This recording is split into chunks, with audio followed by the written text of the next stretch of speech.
إن الحمد لله نحمده ونستعينه من يهده الله فلا مضل له ومن يضلله فلا هادي له وأشهد أن لا إله إلا الله وحده لا شريك له وأشهد أن محمدا عبده ورسوله أما بعد وعليكم السلام ورحمة الله وبركاته. நபி அலைஹிஸ்ஸலாத்து வஸ்ஸலாம் அவர்களுடைய பெயரால் சஹீஹ் முஸ்லிமை ஆதாரமாக காட்டி 4291 என இலக்கமிட்டு தமிழ் மொழியிலே ஒரு செய்தி பதிவு செய்யப்பட்டுள்ளது. இந்த பதிவை முன்வைத்து இதில் உள்ளது சரியானதா என கேள்வி தொடுக்கப்பட்டுள்ளது. சஹீஹ் முஸ்லிமில் உள்ள இந்த ஹதீஸ் மிகச் சரியானதாகும். ஆனால் இந்த சிறிய ஹதீஸின் மொழிபெயர்ப்பிலே ஒரு முக்கிய தவறு காணப்படுகின்றது. நாயும் மணியோசையும் உள்ள பயணிகளுடன் அருள் வானவர்கள் வரமாட்டார்கள் என்று மொழிபெயர்க்கப்பட்டுள்ளது. இந்த ஹதீஸிலே மணியோசை என்பது மணி என்ற அந்த கருவியிலிருந்து வெளிப்படக்கூடிய சப்தமாகும். அவ்வாறான வார்த்தை இந்த ஹதீஸிலே நபி அவர்கள் கூறினார்களா என்றால் இல்லை என்பதே அதற்குரிய சரியான பதில். லா தஸ்ஹபுல் மலாயிகத்து ரஃப்கத்தன் ஃபீஹா கல்புன் வலா ஜரஸ். நாய் அல்லது மணி என்ற அந்த கருவி இவை இருக்கின்ற பயணிகள் கூட்டத்துடன் வானவர்கள் சேர்ந்திருக்க மாட்டார்கள் என்பதே ஹதீஸ் ஆகும்.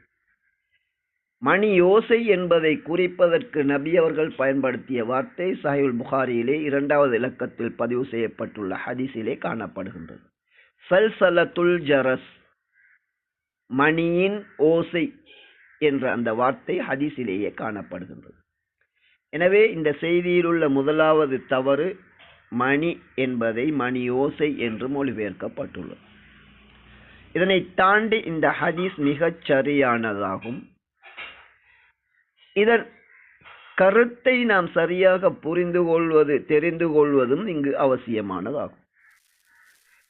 சஹீஹ் புகாரியிலிருந்து நாம் எடுத்துக்காட்டிய அந்த ஹதீஸிலே நபி அவர்களுக்கு வஹி வந்த விதத்தை நபி அவர்கள் தெளிவுபடுத்துகின்றார்கள். அதில் ஒன்று மணி ஓசை போன்று அது வரும் என்று நபி அவர்கள் கூறினார்கள். இங்கு பதிவு செய்யப்பட்டுள்ள ஹதீஸ் அந்த ஓசையை எழுப்பக்கூடிய கருவி இருந்தால் வானவர்களே வரமாட்டார்கள் என்று நபி அவர்கள் கூறுகின்றார்கள். அதே போன்று சஹீஹ் முஸ்லிமில் உள்ள இந்த ஹதீஸுக்கு அடுத்ததாக பதிவு செய்யப்பட்டுள்ள ஹதீஸிலே அது ஷைத்தானின் கருவி என்று நபி அலைஹிஸ்ஸலாத்து வஸ்ஸலாம் அவர்கள் சொன்னார்கள். அல் ஜரஸ், இந்த மணி என்பது மஸாமீரு ஷைத்தான், ஷைத்தானுடைய ஓசை எழுப்பக்கூடிய கருவிகள் ஒன்று என்று நபி அலைஹிஸ்ஸலாத்து வஸ்ஸலாம் அவர்கள் கூறினார்கள். எனவே இந்த ஹதீஸில் இருந்து நாம் தெரிந்து கொள்ள வேண்டிய 2 சட்டங்கள். நாய் வளர்ப்பதை பொறுத்தவரையில் 3 விடயங்கள் இருந்தாலே அன்றி இஸ்லாம் அதனை விரும்புவதில்லை, வெறுக்கின்றது. கால்நடைகளை பாதுகாப்பதற்காக, வேட்டையாடுவதற்காக, விவசாய பாதுகாப்பிற்காக. எனவே இவ்வாறான நோக்கங்களின்றி நாய்களை வைத்திருப்பது என்பது ஒரு வெறுக்கத்தக்க, விரும்பத்தகாத ஒரு விடயமாகும். அப்படி இருந்தால் வானவர்கள் அங்கு வருவதில்லை. அதனை தாண்டி அதிலே எந்த பாவமும் கிடையாது. அது பாவத்தை ஏற்படுத்தும் என்று குர்ஆனிலோ சுன்னாவிலோ கிடையாது. அதே நேரம் இந்த மணி ஓசையை எழுப்பக்கூடிய அந்த மணி என்ற அந்த கருவி விலங்குகளின் கழுத்திலே கட்டுவார்கள். பெண்கள் தம்மை அலங்கரிப்பதற்கு கால்களிலோ கைகளிலோ கொலுசு போன்ற மணியுடன் கூடிய ஓசை எழுப்பக்கூடிய அந்த மணியை கட்டுவதென்பது, இப்படி அந்த மணி என்ற அந்த கருவியை பயன்படுத்துவது அது ஷைத்தானின் கருவிகள் ஒன்றாகும். அதனை அறவே தவிர்க்க வேண்டும். அது வெறுக்கப்படக்கூடிய விடயமாகும்.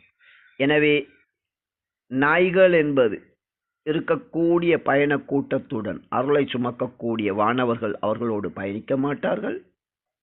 அது விரும்பத்தக்க விடயம் அல்ல. அதே நேரத்தில் மணி என்ற அந்த ஓசை எழுப்பக்கூடிய கருவி, இதனை நாம் முற்றாக தவிர்க்க வேண்டும். அது ஷைத்தானுடைய கருவிகள் ஒன்று என்று நபி அலைஹிஸ்ஸலாத்து வஸ்ஸலாம் அவர்கள் தெளிவுபடுத்தி இருக்கின்றார்கள்.